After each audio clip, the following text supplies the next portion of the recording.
Bienvenue dans cette nouvelle édition du Morning News. Au sommaire, sommet extraordinaire du G5 Sahel.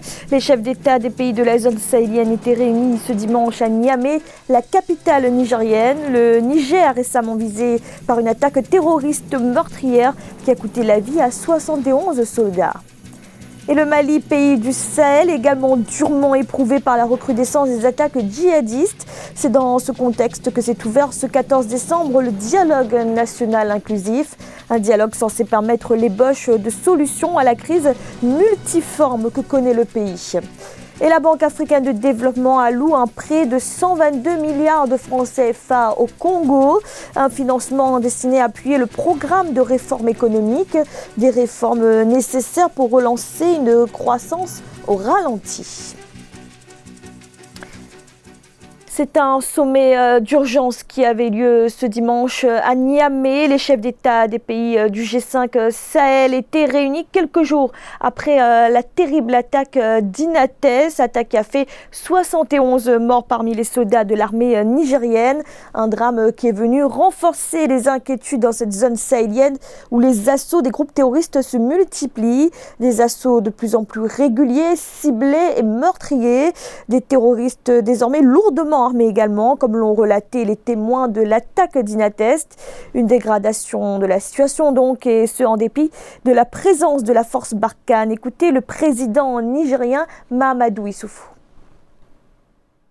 Dans le combat contre le terrorisme, nous avons besoin non pas de moins d'alliés, mais de plus d'alliés.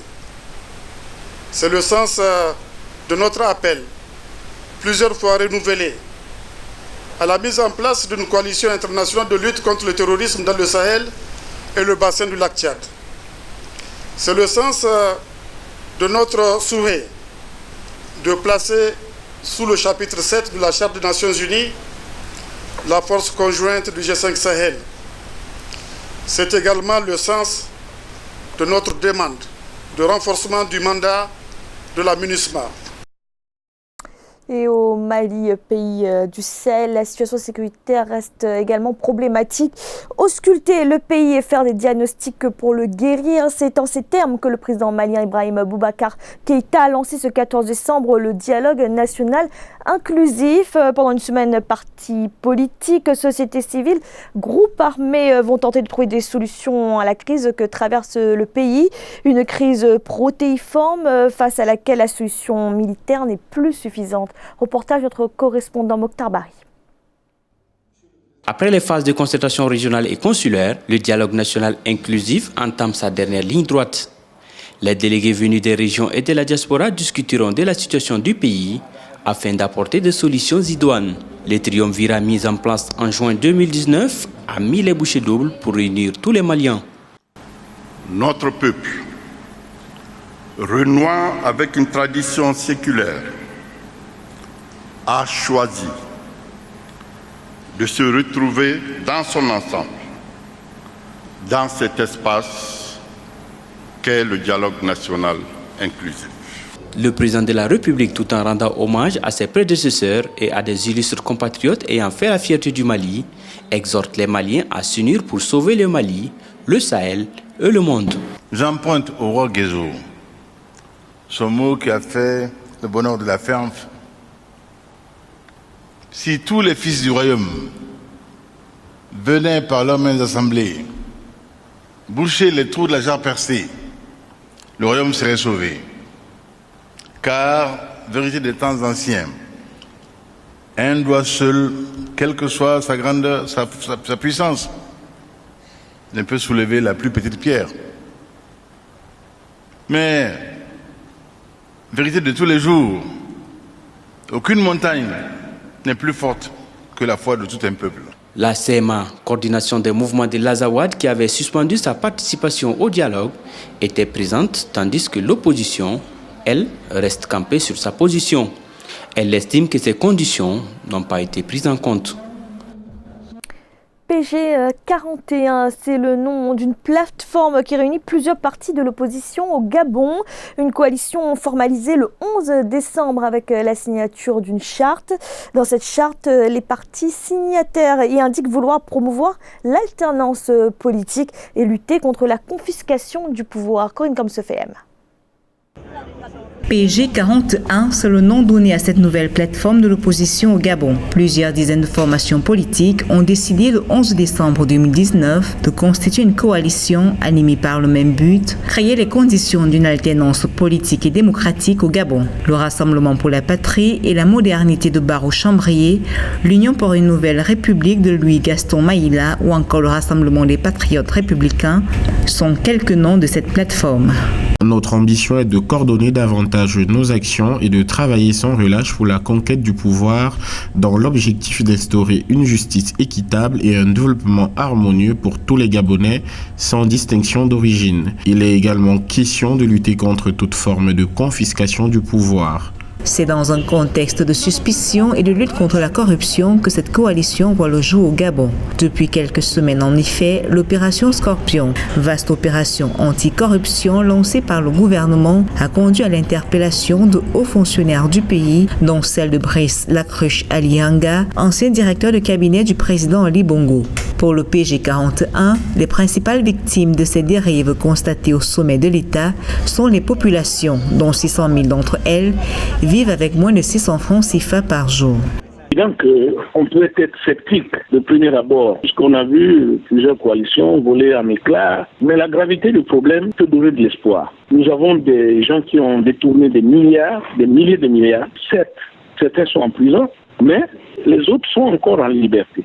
Donc, le peuple est le dindon de la farce. Le PG41 qui a à sa tête Célestin Nguema Oyam, l'actuel président du Rassemblement pour le Gabon, promet de taire toutes les querelles qui ont souvent fragilisé l'opposition au Gabon. À l'occasion de la création de cette plateforme, ses leaders politiques ont appelé à la libération des détenus politiques. Le Congo reçoit un appui budgétaire de la Banque africaine de développement. 121 milliards de francs CFA vont être alloués au pays. Des fonds destinés à soutenir la poursuite des réformes économiques et financières entreprises par le gouvernement congolais, mais également afin d'apurer les dettes extérieures. Corinne Kamsefem.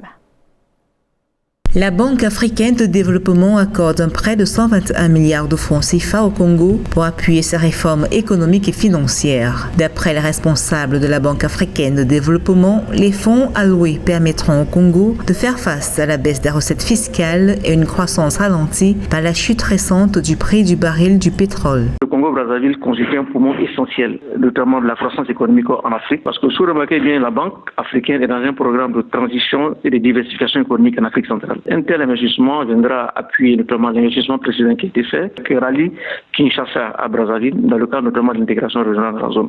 Pour les autorités congolaises, cette bouffée d'oxygène en provenance de la Banque africaine de développement arrive au moment opportun, alors que le Fonds monétaire international a reporté le versement d'un appui de 48 millions de dollars, tel que prévu par un accord qui lie les deux parties depuis juillet 2019. La Banque africaine réaffirme aujourd'hui l'indépendance de cette institution sous le mandat du président Adesina.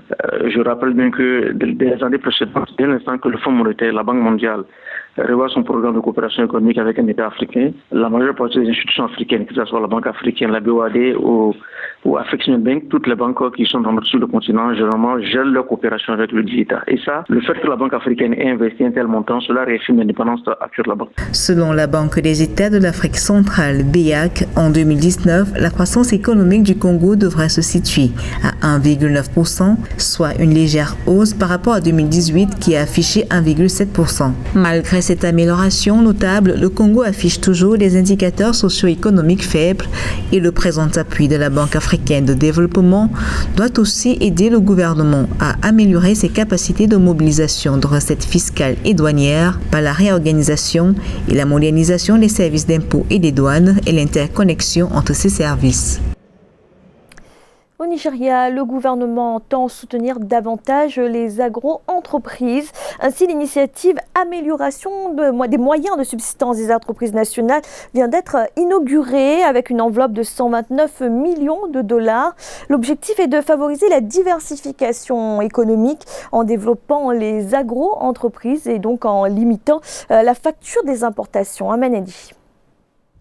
Amélioration des moyens de subsistance des entreprises nationales. Telle est dénommée l'initiative instaurée par le ministère de l'Agriculture et du Développement rural au Nigeria visant à apporter un soutien aux agro-entreprises. D'un montant de 129,17 millions de dollars, il s'agit d'œuvrer pour la sécurité alimentaire en favorisant la création d'emplois des jeunes et des femmes, la diversification des recettes d'exportation, ce qui pourrait contribuer à l'amélioration de la stratégie de croissance du pays. Mon objectif premier est de faire en sorte que le Nigeria soit à 100% autosuffisant tout en mettant un terme à l'importation des produits alimentaires.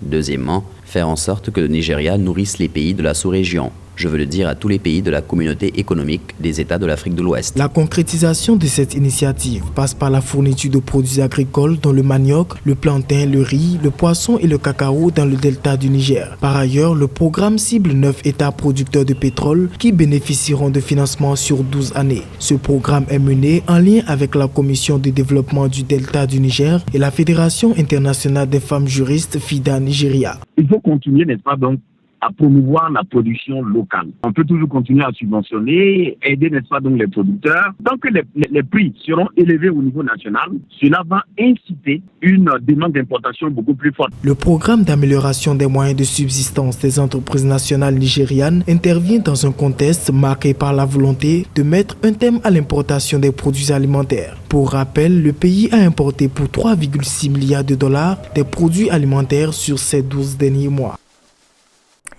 Kinshasa a été pendant quelques jours le lieu de rencontre des bédéistes africains. La 6e édition du Sabdam avait lieu du 10 au 14 décembre dans la capitale congolaise. Cette année, l'événement a été placé sous le thème Patrimoine historique Congo.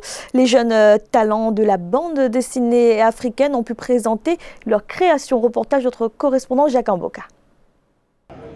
Donner à la bande dessinée la place qui lui revient pour le développement du continent. C'est le leitmotiv de la 6e édition du Salon de la bande dessinée et de l'autre musique organisé à Kinshasa du 11 au 14 décembre 2019. Dénommé Sabdam, l'événement a eu lieu au Musée national de la RDC avec la participation d'artistes étrangers et nationaux. Nous avons aussi des acteurs ou des artistes qui viennent d'autres pays. Voilà, tous ces gens-là sont venus se rassembler autour de la question de la bande dessinée. Comment faire pour que la bande dessinée soit vraiment utile à la société africaine et particulièrement à la société congolaise. La 6e édition du Salon africain de la bande dessinée et de l'autre musique était une occasion offerte aux nombreux jeunes talents de s'affirmer par leur réalisation. Exposition et vente, une vitrine ouverte pour une bonne visibilité.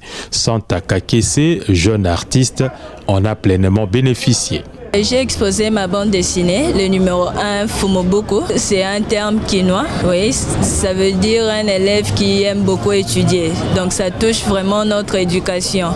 C'est une opportunité, étant jeune et femme aussi, d'avoir plus de visibilité à l'occasion de ces salons. Face à l'impact des nouvelles technologies, d'aucuns s'inquiètent de l'avenir du 9e art. Pour le professionnel de la bande dessinée, l'avenir de cet art est plutôt radieux quand on considère qu'une nouvelle génération de bédéistes est à l'œuvre et se montre de plus en plus active à la pérennisation du 9e art. C'était le journal de la rédaction. Merci de l'avoir suivi. Retrouvez dans un instant une nouvelle édition de l'information.